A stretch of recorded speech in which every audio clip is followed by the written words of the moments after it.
কলকাতায় অমর ২১শে জুলাই শহীদদের শ্রদ্ধায় তৃণমূলের শক্তি প্রদর্শন।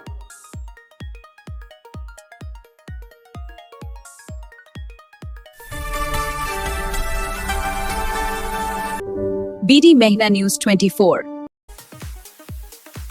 দর্শক, বিডি মেঘনা নিউজ 24 সংবাদে আমন্ত্রণ জানিয়ে আপনাদের সাথে রয়েছি আমি ইশরাত জাহান রুমা।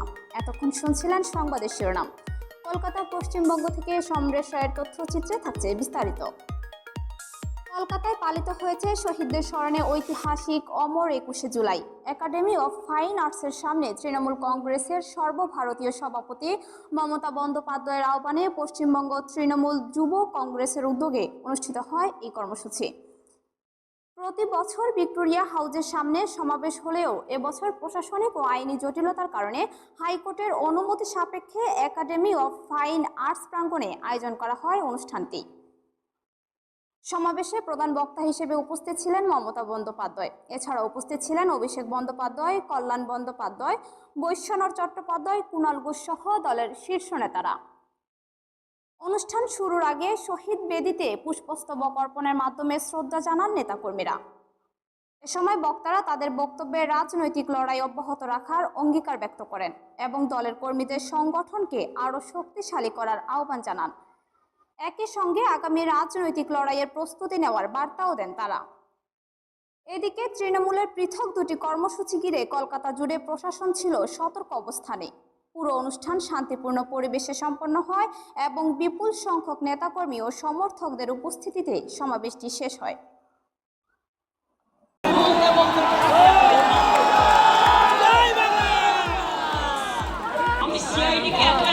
জীবনে দেখিনি বলে বলে ফেরা হয়ে যাওয়া এসটিএফকে নিয়ে, আইসিকে নিয়ে, ওসিকে নিয়ে 14,000 কেস করেছে, যেটা এখন গিনিস বুক অফ রেকর্ডে নাম তোলার মতো। 14,000 নেতা কর্মীদের বিরুদ্ধে কেস করেছে। কর্মীরা মাথা নত করেনি, জেলে গেছে, জেল থেকে ফিরে আসলে মালা দিয়ে বরণ করবে। আর যে ঘটনাটা বিডি বাঁচাতে, সিআইডি বাঁচাতে, সিবিআই বাঁচাতে চলে গেছে নিজেদের রক্ষা কবচ নিতে, তাদের জন্য আমি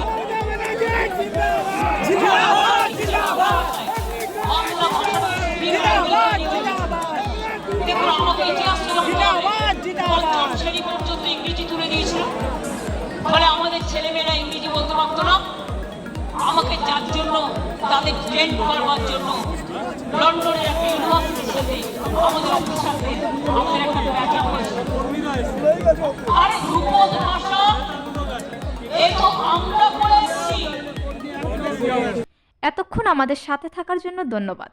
নতুন নতুন সকল ধরনের সংবাদ সবার আগে পেতে আমাদের BDMN 24 ফেসবুক পেজটি ফলো দিয়ে লাইক, কমেন্ট, শেয়ার করুন এবং বিডি মেঘনা নিউজ 24 ইউটিউব চ্যানেলটি সাবস্ক্রাইব করুন। ওয়েবসাইট ভিজিট করুন www.bdmeghnanews24.com। আবারও দেখা হবে কোনো এক নতুন সংবাদে। ততক্ষণ ভালো থাকুন, সুস্থ থাকুন। বিদায় নিচ্ছি, আল্লাহ হাফেজ।